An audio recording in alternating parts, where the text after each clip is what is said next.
podcast, and we are adults who decided that since Universal and Warner Brothers and many, many others think Harry Potter is just for kids, we would get together to create a podcast for adults by adults about the stories.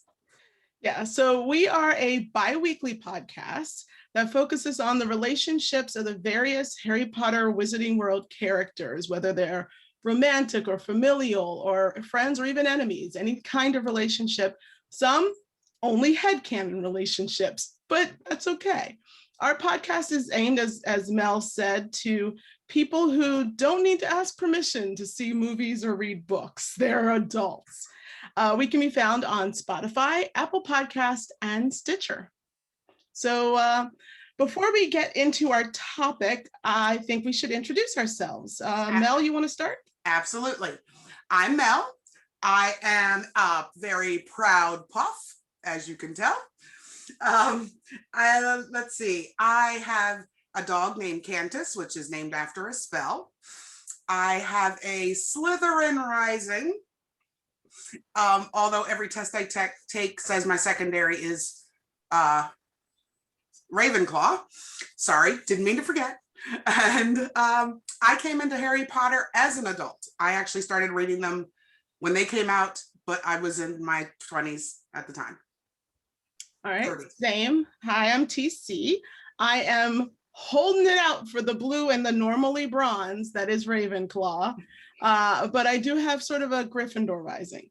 I have a big black dog named Baby Padfoot, and my Ilvermorny house is Thunderbird, and my Patronus is a white stallion. And I'm Sam, and I'm a Hufflepuff with a Hufflepuff rising. My Ilvermorny house is Pugwudgie, and my wand is 12 inches and 3/4 long. So jealous. I think that's all you need to know. Such a big wand. So usually in the podcast, we have a host question that we start off with, something fun and light and not necessarily connected to what we're talking about in the podcast. So it was my turn.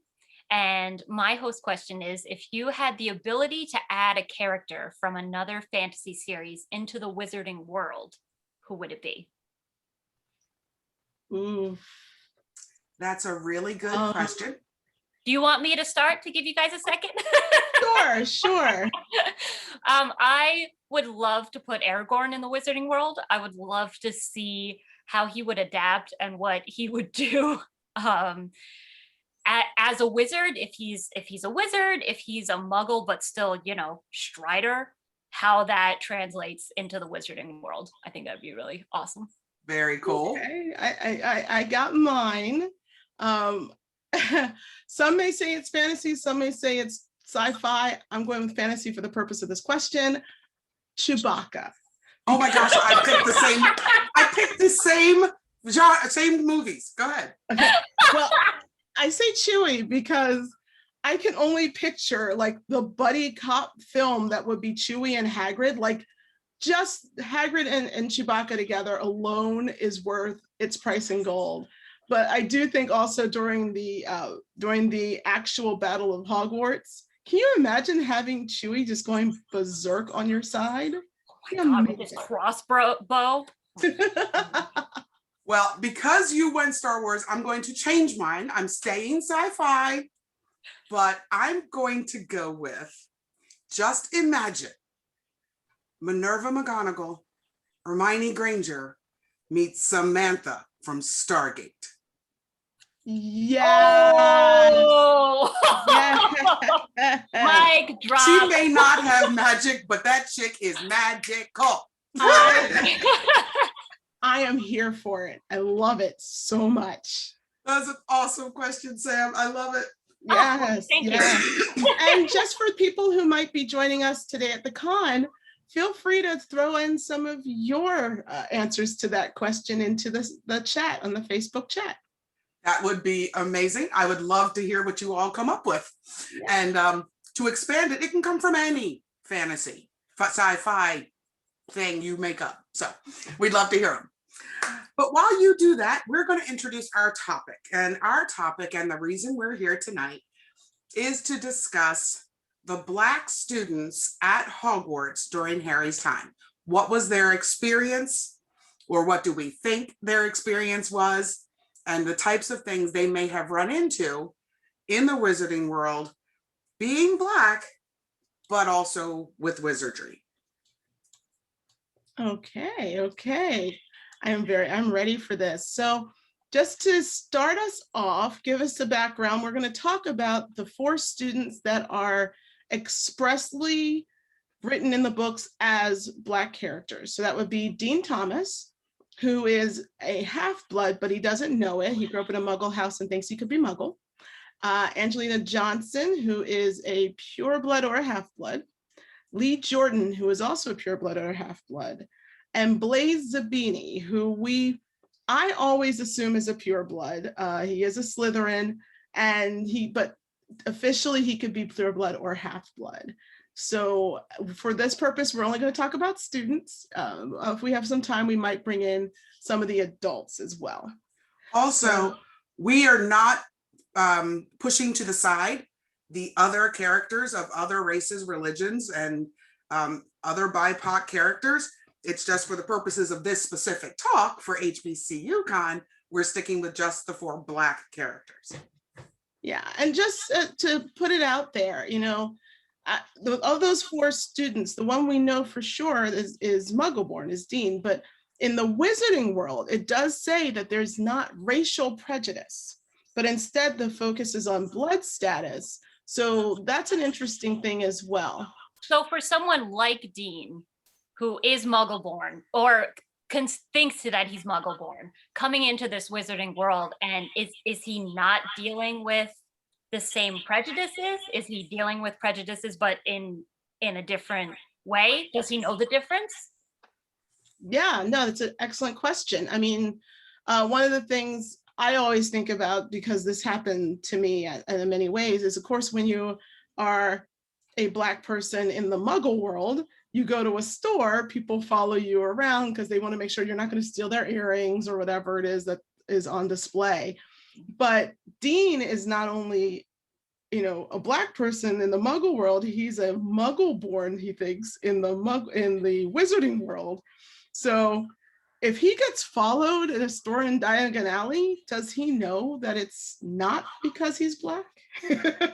Well, not only that, does he know, but think about his mother and his sisters walking with him through Diagon Alley that first time, all looking odd. Nobody knows these people, so we know they're foreigners. They can't be purebloods. We would have known the family. And there's only 28. They get followed, and they probably all think it's because they're Black, but it's got nothing to do with it. But yet they might be treated still the same way. There's distrust. There's the innate, are they going to steal from us? Are they going to all of a sudden lose their minds and act crazy and pull out wands and start shooting or whatever? So I think for Dean, I don't know if he would have realized that it was not about him being Black until he actually got to school. And how long do you think it would take? Because in my headcanon, Seamus, I'm sorry, there's a little bit of a talk back right now. But in my headcanon, Seamus is talking to him, and they kind of realize at some point that the prejudice is different. And Dean's all of a sudden like, wait a second, what? It's because I'm Muggle-born? It's funny because I also was thinking like Lee Jordan. So Lee Jordan, Angelina, and Dean are all in Gryffindors. Mm-hmm. So obviously different years, but I can see him hanging out with, I can see Dean hanging out or at least observing other Black students and how people are reacting to other Black students. So he may watch to see how people react, especially to Lee Jordan. But in my brain, I think because he's best friends with the twins, I always think of Lee Jordan as maybe a pureblood. So I can see Lee just kind of walking around like everybody else, not caring, not worrying about it. Yeah. And Dean being like, wait a minute. Like, I think we would have to, I think it would take at least the first year, if not two. See, and I think it would probably be first year, but I honestly think he would realize the prejudices or say something about the prejudices to his best friend, who is Seamus. And then they realize they are suffering the same prejudices. Yeah. And Dean being like, okay, but you're so not Black. Why are they following you around the store? Well, see, and there's a question, would Seamus experience the same prejudices because he is half-blood? They do know his mother's a witch. They do know at least the family enough that he may not be, he's not muggle born, so he's still a little bit better than if he were, you know, one of those M words. I mean, I think they may have thought of him as slightly better, but he's still got those muggle tendencies. We see how Lucius treats the Grangers. It's so telling. The Grangers are muggles. That's what I mean, the difference between like how, and that's something I don't think the books delve into enough, is how are the half-bloods treated? And see, I think it depends on how, if you're a half-blood who was raised in the wizarding world, they know you, they know your family, they know what you and your family have and haven't done for the past 20 years, then you're not going to be treated any different. But if you are like a Dean, or we don't know, maybe even Lee when he first got there, we don't know, who came from the outside world, especially when they assume he's Muggle born, there's going to be a lot of distrust. There's going to be a lot of fear. It is equivalent to racial prejudice. It's just got to do with blood. And we know this because Zabini never had the same, I don't think he would have ever experienced the same things Dean did. Oh, absolutely. Because he's pureblood. So he's going to have that Draco Malfoy mindset. Right. And not get into any trouble. Yep, absolutely. No, I completely agree. I was speaking in terms of with Seamus, because in my brain, Seamus is a half-blood who grew up in the wizarding world. So he kind of has some of the privilege that comes with it. But I do think about something else. When we first meet Dean, he and Ron immediately start arguing over soccer versus Quidditch. Yep. You know, and I wonder if that first impression, because Dean is now a lone young Black man, 11 years old, away from home, found out he's a wizard, because, you know, he didn't know up until he turned 11 and got a visit and a letter. And the first roommate he has a tussle with is some redhead pureblood who is yelling at him about his favorite sport. Like, why would I know that? And I wonder if at any point he thought, oh, he's picking on me because I'm Black and I'm different. And not, he's picking on me because he genuinely thinks soccer is weird. He's never seen it before. I'm going to say that it probably was a very big thing, like with many others, in Dean's head, that everything came back to him being Black, especially that first year. If people picked on him, I'm sure he registered as somehow it's because I'm Black. I think it would take at least 2-3 years of being there to realize that some of it was just good-natured picking, some of it was Muggle-born prejudice, and some of it was just ignorance, but none of it had anything to do with race, which I also think would cause him a huge problem going back home in the summer. Yep. Oh yeah, having to change that mindset. I mean, you get used to walking around being Black and, you know, and nobody cares. And your Black maleness doesn't scare anyone. Right. It doesn't cause people to clutch their purses or their wands, as the case may be. Cross the street. Cross the street. It does. People sit next to you voluntarily in the Great Hall, if you know, and it's no big deal. And then you go home to your sisters and brothers and mother who you love and who treat you with joy because they're so happy. And then you go to Tesco and you're followed around again. And the guard has his hand on his gun when you walk through. Because on top of it, remember, Dean is also very tall. So we're talking about a tall Black boy. Is that movies or books though? No, in the books, In the he's books. taller Okay. than Ron. Just checking. Yeah, he's Ron's taller than supposed to be Ron in the super books. tall. Ah. Yeah.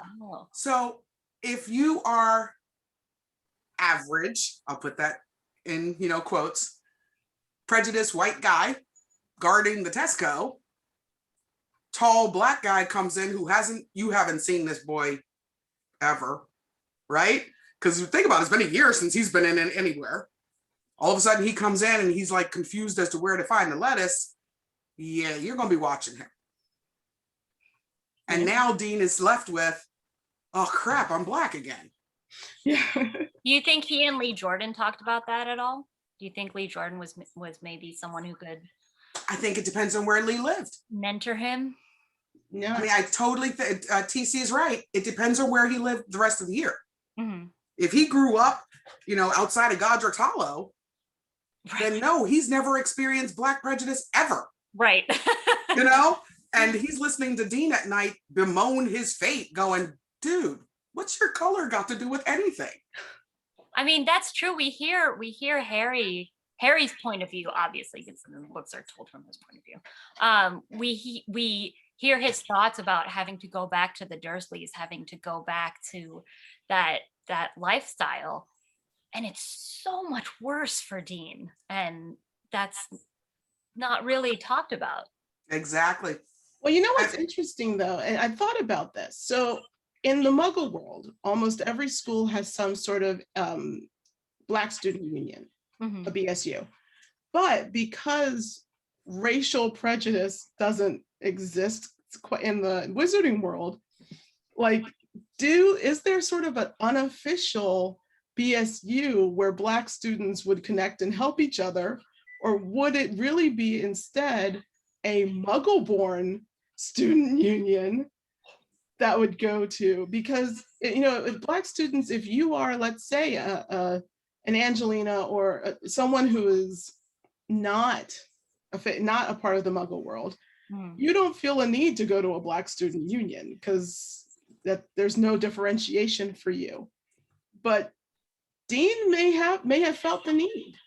I'm going to say though, and this is where I think we leave sort of prejudice a little behind, but we're still in that thing. I'm going to say there still would have been a need for a Black student union. Now, why? Imagine, if you will, you are a 12, 13-year-old girl who joins a Quidditch team.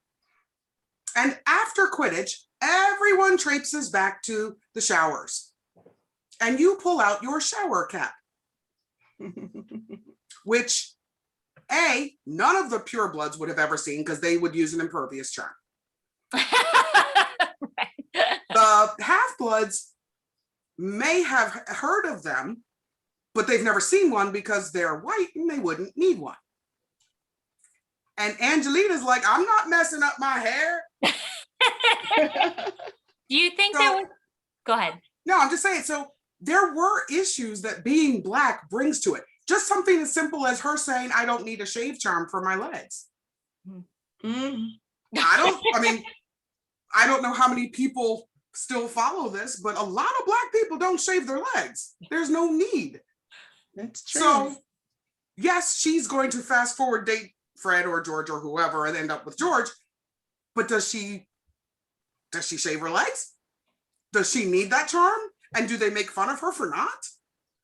I mean, if we're talking about a world where that kind of racial prejudice doesn't exist, that means the microaggressions, everything in the media, everything in the magazines that they're writing is more equal. Because in our world, we've been seeing white people exclusively for years and years and don't talk about Black hair or Black skin care or Black anything like that. But if that doesn't exist in the wizarding world, is it more prevalent so that they're not making fun of her for a shower cap because Well, I guess the I impervious. mean, they're still teenage kids. They're Yeah. gonna find stuff to make fun of. That's Yeah. what teenagers do. Right. So they may not have made fun of her for being Black, but she was still the only one who pulled out a shower cap. She was still the only one who had to oil her scalp. She was still the only one who had to lotion those elbows. Okay. Now, I was in college before a friend I had been friends with for years said, "Is that why your skin's so smooth? You use lotion every day?" And I was like, okay, I've known you since we were 11 years old. How did you not know this? It's never So, came. right? So you have to think, even though it wasn't racially aggressive, it still would have been something to tease a person about because they're doing something different than the norm. Yeah. And if we are to take Harry's view of things as the standard, there still weren't a lot of Black people there. I mean, there were less Asians, there were less Indians, but there still weren't a lot of Black people. So I can see them coming up with some sort of HBCU group, right? Except it was, let's see, Wizard High School, C, whatever, you know. Why did you say Southern when you did that? All of a sudden, I'm from the South. You know what, though? It brings me to an interesting point, though, because there is a moment, the only moments I remember in the book that dealt with anything that could be construed as racial prejudice is Angelina and her braids during one Quidditch game where Pansy Parkinson yells out, who wants snakes for hair or something like that, or rope or something. And I remember when I read it, being a bit taken aback by it. But what I also noted is that no one equated that to race in the book, which was interesting. So it made me also think about it from thinking of it as a Black person, already my shoulders are tense and my ire is up and I'm like, you little, but if you are Angelina, and let's say Angelina's a pureblood, let's say she was raised in the Wizarding World exclusively, and Pansy is raised in the Wizarding World exclusively, I can see how that would roll off her back as, okay, she is like Pansy is reaching for straws and she can't think of anything except my hairstyle's not to her liking. Move on. It's a very different reaction. Yeah. You know, well, and it's also Angelina Johnson, who has so much confidence and is just one of the coolest characters. But you know what? Her coolness makes me wonder, did she grow up in the Wizarding World? So she never had anything racially driven to drive her back. Yeah. Yeah. You know, like Dean is coming into school with issues of being Black. Period. It's an impossibility that he didn't, because he's coming from the Muggle world. So, you know, even at 11 years old, he would have already had the talk about, you know, if an authority figure tells you do something, you do it, you don't talk back. If a cop says, asks you a question, you answer it and you add "sir" on the end. Like, he would have had that talk with his parents. Yeah. There was the "you got to be safe" talk that all Black kids get, right? And then he comes into this world where there's no cops. I mean, there's ours, but we don't see them. And then none of the kids happen to notice or care that he's Black. There's weird. The teachers don't care about his skin color, but they care about his blood, which you can't see. So that makes no sense. Like, I can see him spending like a year, at least 2 years, like, what the hell is happening here? Oh, but you know what? To go back to something Mel said, this actually made me laugh. I was thinking about it. So the reason for a Black student wizarding union, or wizarding Black union, or whatever, I would love for a group of people to get together and talk about spells for hair care. How do you get this fade looking good? What makeup spells? Because if Lavender tells me one more time that she wants me to put on bright blue eyeshadow, I'm going to smack her. No, I just had the thought, if we are to believe Harry's take on this, do you know Angelina was the only Black girl in the school? Right? And the only person she could possibly have gone to was Professor Sinastra, who is speculated to possibly have been Black. Right. So, like, she had no support. They're all like bright red blush, and she's going, that does not work for me. Right? This is assuming that Hermione is what, like on the third. We'll get to Hermione. But even when we get to her, she wasn't wearing makeup. She didn't care. So that's true. So it's not going to be the makeup and hair care. Although I do have a question. Uniform. Oh, who taught Angelina to hem her skirt correctly? I was just about to go there. Oh, by the way, if any of you out there, if there's anyone listening, and you would like to say something, ask a question, add a comment, we would love to hear it, because interacting with all of you is our dream. So yeah, feel free to write something, call it. Yep. Yeah. But yeah, I was thinking about that because as we know, European uniforms, Black body type, not always compatible. Mm-hmm. And yeah, altering your uniforms would be a little bit different. Oh, ladies, we have a question. Yeah. Yay! What is in the media in the wizarding world, and whose existence is normalized? So I think that's an awesome question. Thank you, Miss Jones.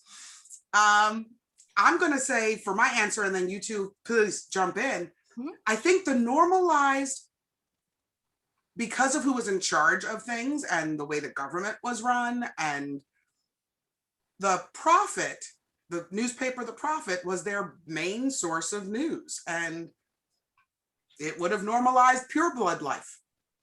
It would have normalized the ease of spells, so people who have trouble with spells would be considered stupid. I don't think color had anything to do with it, but I think just as color is marginalized in our media, mm-hmm. And my example, I actually had this discussion with Sam and TC. In our news, if a Black person commits a crime, they show the picture. If a white person does, they don't show the picture and they talk about how troubled the person is. In the wizarding world, I can imagine the newspaper story having a huge picture of the Muggle-born wizard who tried to break into Gringotts. But the pure-blood wizard who actually broke in, mm-hmm. There's a blurb about how they have a long history of their family having issues. Mm-hmm. So I think that's where their version of the normalization and the marginalization would have come in. But that's just my opinion. What do you guys think? No, I would agree. I think depiction is huge. We don't, because Harry isn't super into magazines and things like that, we don't see a lot of that. But we know Mrs. Weasley is. We know, there are other wizarding moms that are reading the latest story about Gilderoy Lockhart. Mm-hmm. And I think in the books written, in the newspapers, in the magazines, it would, you're right, be primarily pureblood. They're not going to address, you have to not tell a lot of your family what's going on. Like the specific Muggle-born issues that could happen. They're not going to talk about it. They're going to say, oh no, you're here now. Mm-hmm. You know what though? I'll add to that. Because we do know one thing, and that's how they treat squibs. So remembering there's a whole mail order world to try to fix your squibness in the wizarding world. Yeah. And I think that is definitely something that they would emphasize in the news. So it would be, the hierarchy. It's definitely a hierarchy in how they handle their society. Purebloods are here, half-bloods are here, Muggle-borns are way down here, and then squibs are just shameful things. They're basically beasts, and I do think it's treated that way. And I love Mel's example, because in my mind, I can see them writing a story that says, sort of like Meghan Markle. I'm going to throw it out there. If Princess Kate wears a blue dress, it's, oh, that blue is so becoming. If Meghan wore a blue dress, it's just, why she picked blue? It's such a tacky color. And I think that's the way they would treat, the purebloods. Oh, they picked blue. Look how beautiful and fun they are. And then a squib picks blue, and it's like, that monster. No one wore blue this year. Obviously. I'll give you another one that's actually in the books, really, if you think about it. Having one child is considered normal in the wizarding world. Mhm. And the Weasleys are ostracized because they have more than one, right? Having one, possibly two, is okay. So think about what would be in the magazines, in the Prophet, on the Wizarding Wireless. There would be ads for 4-person trips, 3-person trips, dinner for 3 at Wizard World food store. Like, it would normalize, perfect word for it, having that 3-person small family. Right. To make anybody who didn't feel ostracized. And I think, go ahead. No, I was gonna say, I think that's a great example of when you think about normalization and marginalization, that's perfect example of it. Yeah. And how do you think their media would be different? Because they're still using quill pens, for goodness sakes. So there are parts of it that are not. Learn to use a pencil. They have a printing press. We know so they're at printing press level. So they don't have social media. They don't have a new movie coming out every day, how is that going to impact the level of prejudice towards Muggle-borns? Does that mean there's less to get behind? It's harder for people who have these small-minded thoughts to find each other and create little groups? I think it's easier to marginalize people when you have less media. I mean, I've said it for like now about 20 years. The onset of CNN has opened the world's eyes to many of the problems we have ignored for centuries. I mean, and we're in the middle of the whole George Floyd thing right now, and I get that people are up in arms about it, but here's my one point. We would never have known about it if we didn't have such free access to media. Yeah. I mean, this stuff's been happening for centuries. Yeah. Nobody gave a shit about it. But all of a sudden, it's in our faces on the news, while you're trying to eat dinner. Because everyone has a camera on their phone. Because everyone has a camera. Capture all of these awful things and exactly. And then. So I think in the wizarding world, which is so small and only has specific things giving them their news and information, you absolutely can control the narrative. Oh, absolutely. I think it's interesting though, because to Sam's point, when she was saying, will it give these small-minded mentality people a chance to find each other? It does, but it also gives the other more broad-minded people a chance to find each other. I mean, in real world, real life time, the global Black Lives Matters movement would not have happened without social media. Like, when Black Lives Matter first came out on the scene before social media was as big as it is, it was definitely a localized American thing. The next time it came out real big, you had people in Australia protesting, people in France protesting, people in England protesting. The other thing I think, now that you brought it up, because now it's in my brain, I'm like, oh my God, now I need to invent this.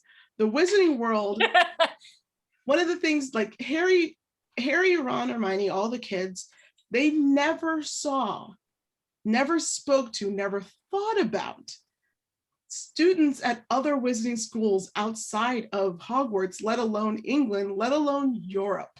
Right. You know what I mean?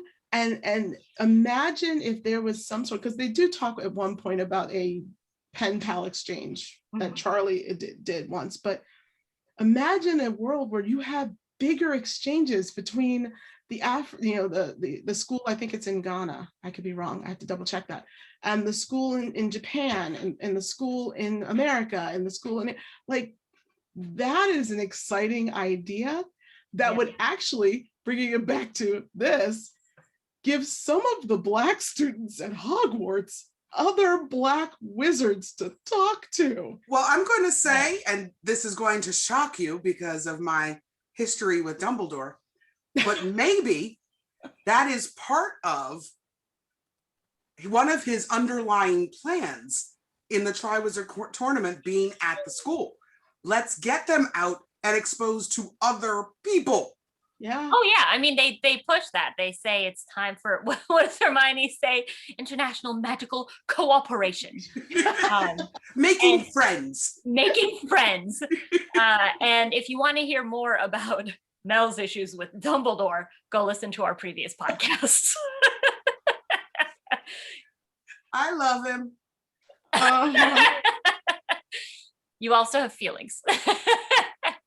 But that would be interesting if that was someone as some Dumbledore, as someone who has a reputation as a quote unquote Muggle lover.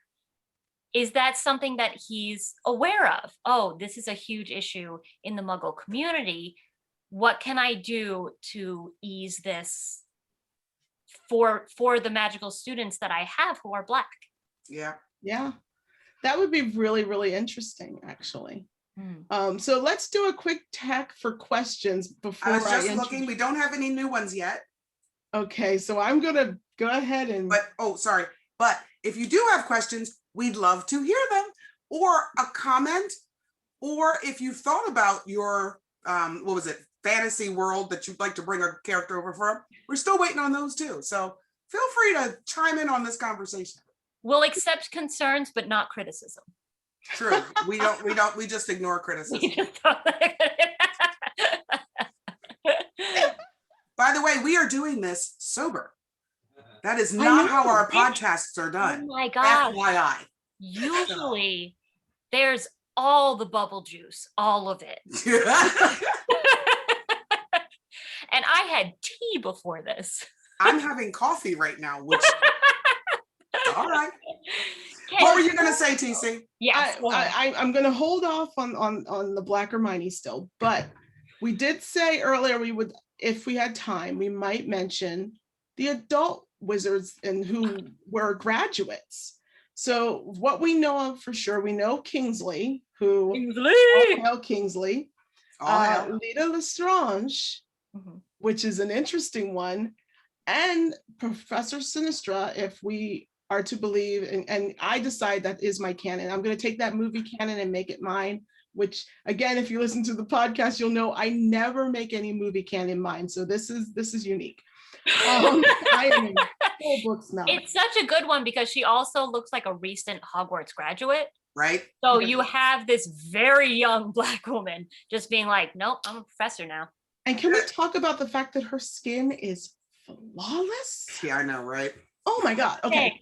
Well, I'm also going to say, not just Lita Lestrange, but if Lita looks like that, then some of her family looks like that. So what? We have at least one branch of the Lestrange family. Right.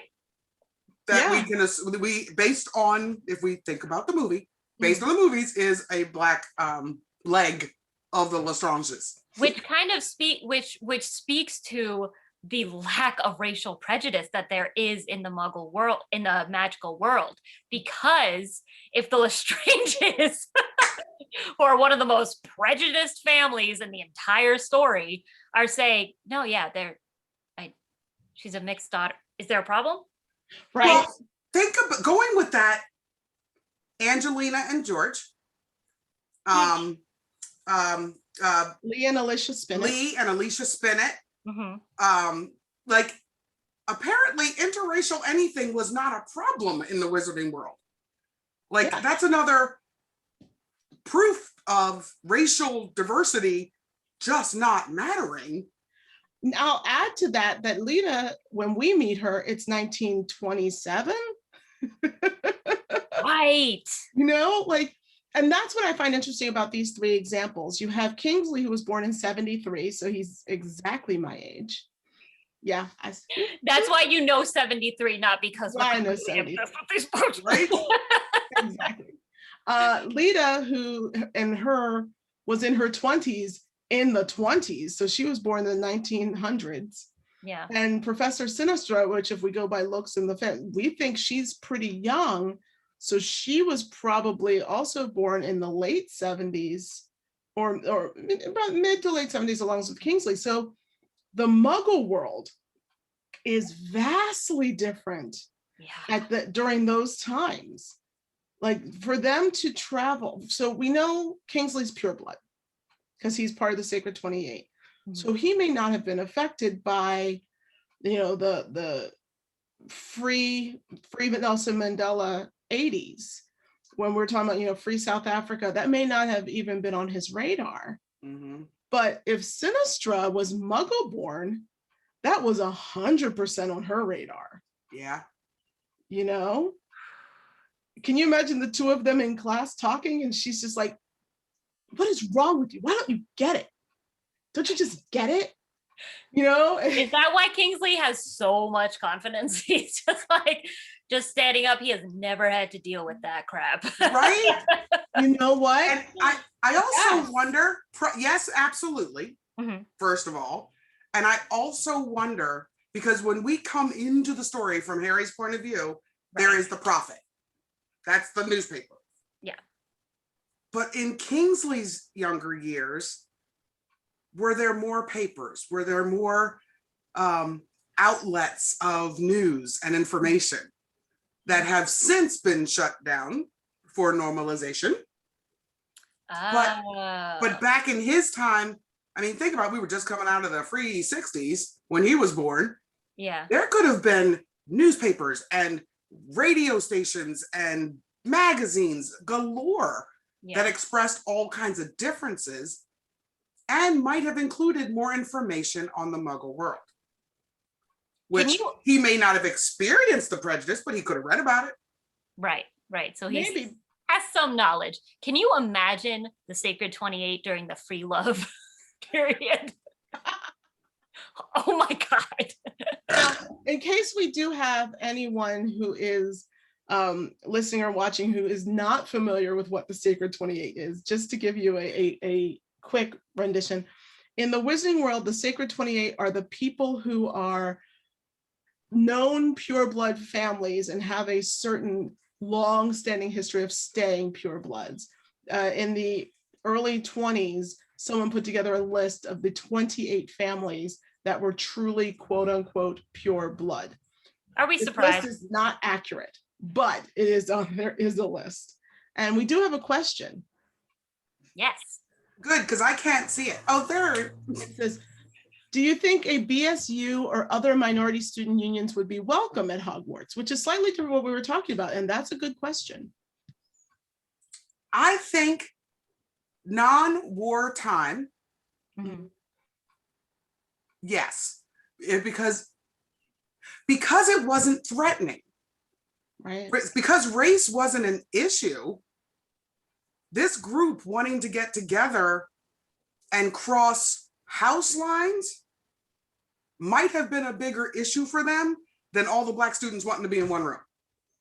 Funny you say that, because actually I was just thinking during the Umbridge year, not only would it have gone against her rules, but I think Umbridge would have frowned on it because it crossed bloodlines. So if you put all the Black students together to have a minority student union, or even anybody BIPOC, let's say like this person said minority student union. So let's say it's a student union for all of the students who are BIPOC. Right. So you have lots of purebloods, half-bloods, Muggle-borns, all together, getting together. I could see the Wizarding world saying heck no during the Umbridge years, but not because of the racial diversity, but because we can't have that many people of different blood backgrounds getting together. We're trying to segregate because it is a story of segregation. I was going to say the weirdest part is taking race out of it, taking color, I should say, out of it, because you can't tell color and race are not the same. But Right. taking that out, we're talking about an entire prejudiced society born on what you can't see. Yeah, but Right? By the way, we have that's- other questions I did not see before. I hit refresh, so I will read those to you. in And we just a also second. only have 15 more minutes. 16 Yes, more okay, minutes. can I Go have ahead, a really Sarah. quick I have a really quick answer and then we'll do Go it. ahead. I don't know why my hands just appeared. What was the question? Oh, it was, do you think the BSU or other minority student unions would be welcome at Hogwarts?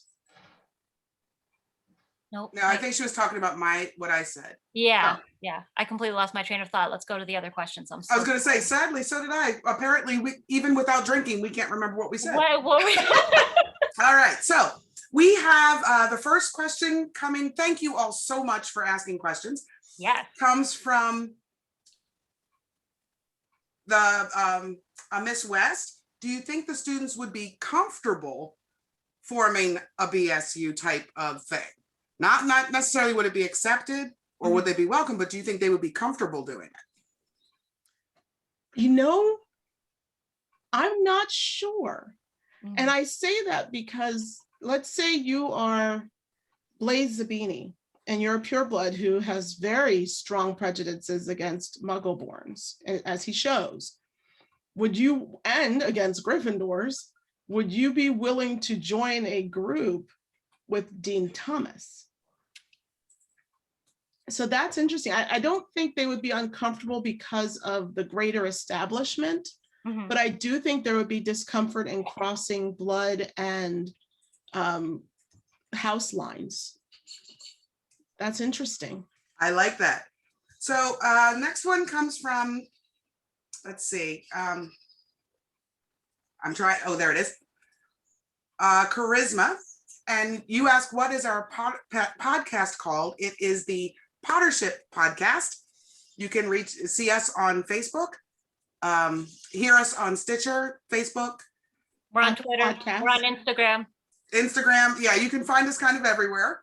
And I will put the name in the link to our Facebook page in the chat for you. We'd love to have your thoughts. We're Yeah. called the Pottership Podcast because we talk about Harry Potter relationships. Yes. And we talk about all kinds of relationships, not just romantic. It's just, Those are the boring ones. I know, right? Yeah. We pick two people and we speculate on what their relationship would be like, either via canon or from our own head canon. And it makes for loads of fun. Let's see. The next one was DeGraft. Why are you not on this panel? We don't know. You should join us. Go on our Facebook page. Tell us you want to join in the conversation. We would love to have somebody join the conversation, especially when one of our funnier relationships. And if you have a relationship you'd like to talk about, put it in there. We would, oh my gosh, that would be so awesome. Actually, also feel free to email us at pottershippodcast@gmail.com. We might, and we have had guests on the show.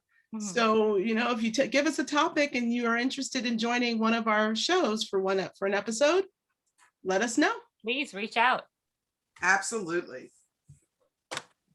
So I'm refreshing one more time. Okay. Just to make sure we didn't lose anybody. Sure.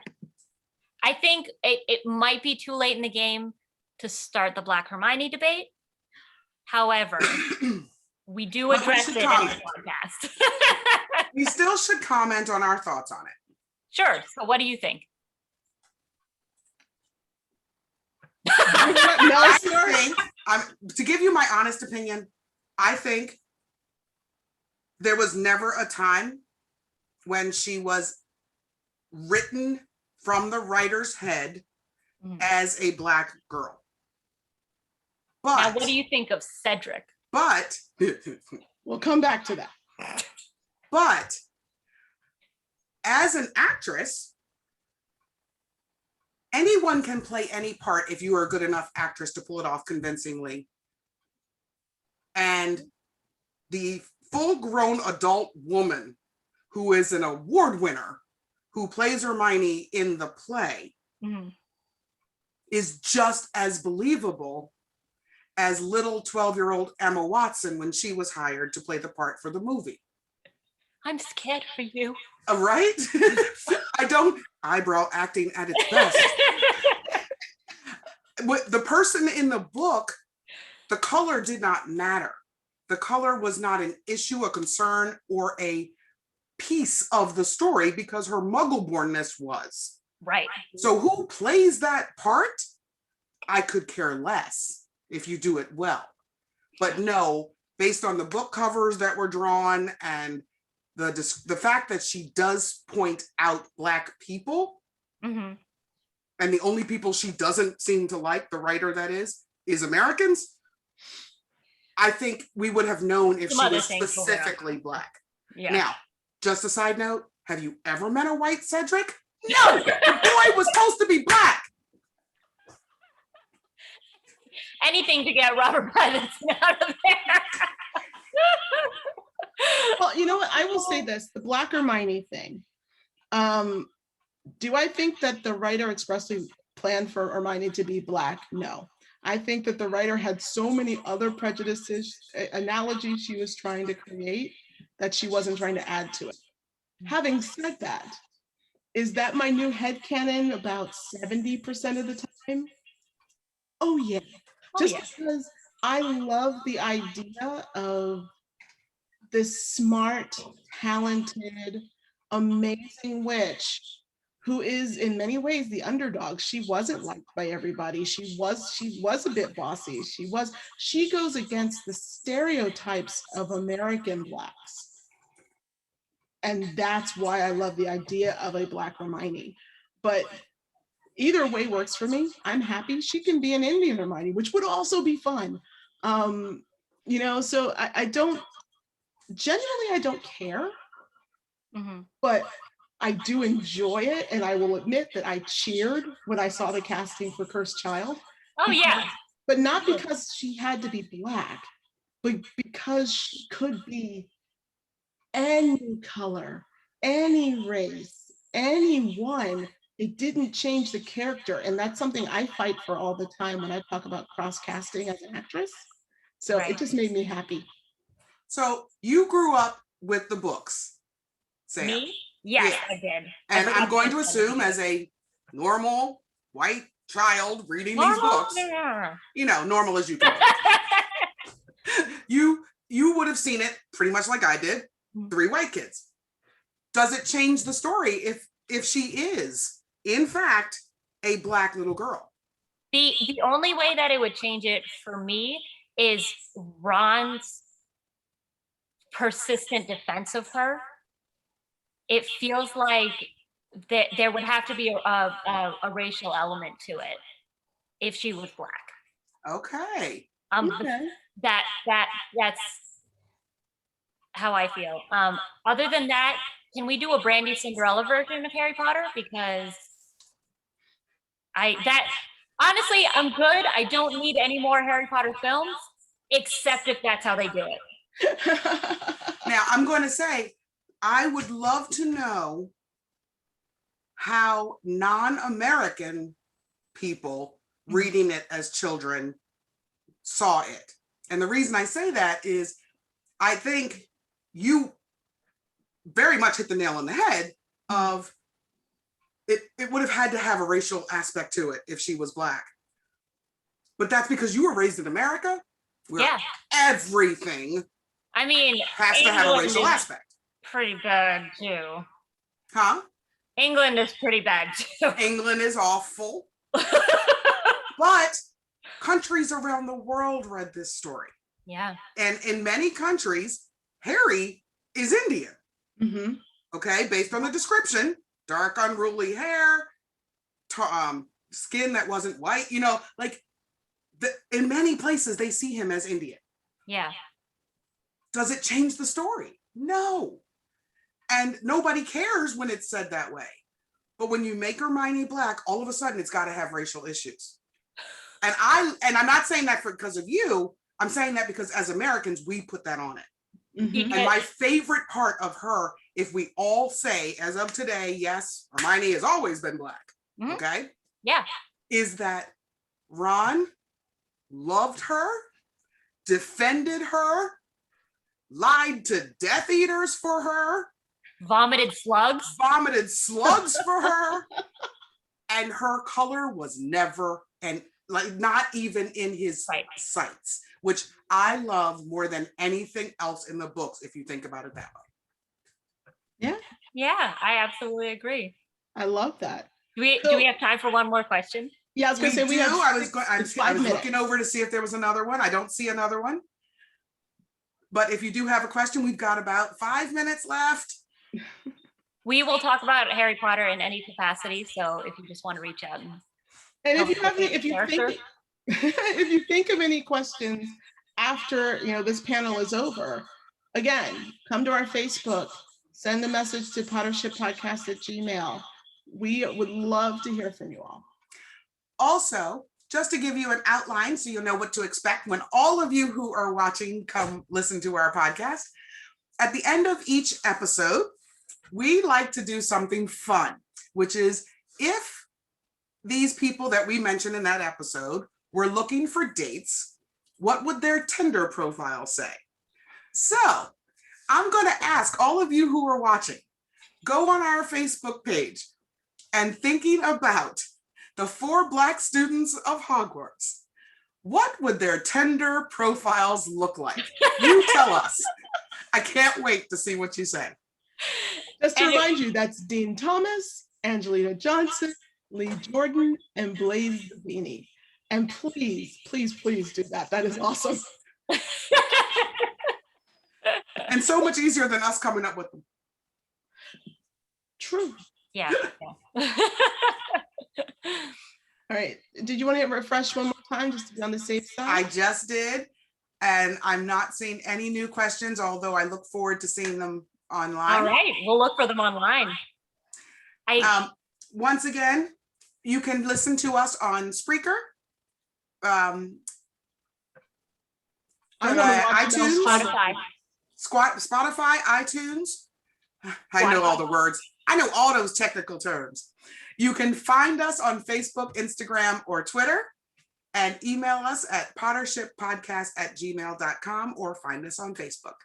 We mentioned it briefly in the beginning, but I feel like we should mention it again. We are adults, and it's an adult podcast because we don't feel like there's enough discussion from the adult side. That means that there may be language, maybe appropriate topics, adult themes. Don't listen to it with your 5-year-old. True. This is not a family podcast. Unless you feel like explaining some things to your children real quick. Real fast. So really quickly, we have one last thing and we've got about 3 minutes. Why do you think there were so few characters of color overall at Hogwarts? So last thoughts.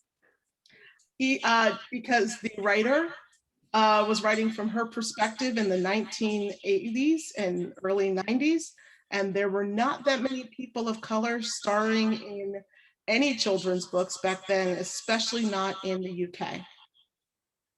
And she was trying to get a book. From her experiences, she probably didn't, she wrote what she knew. Yeah.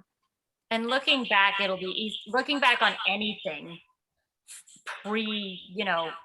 yesterday, you're going to be able to see the underlying racial issues.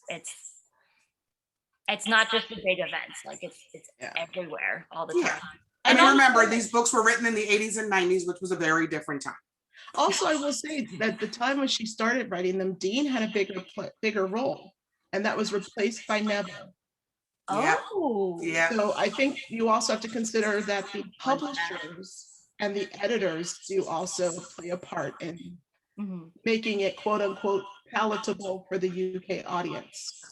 So thank you, Ms. Brannock, for that question. And also, one last thing, Trevor Noah has a great bit about Black people in Scotland, or the lack thereof. Yes. So go watch that. But we are down to 1 minute, Sam. Your turn. Okay. All right. This was a lovely discussion. Thank you so much for all of your questions. We were really happy to be a part of this.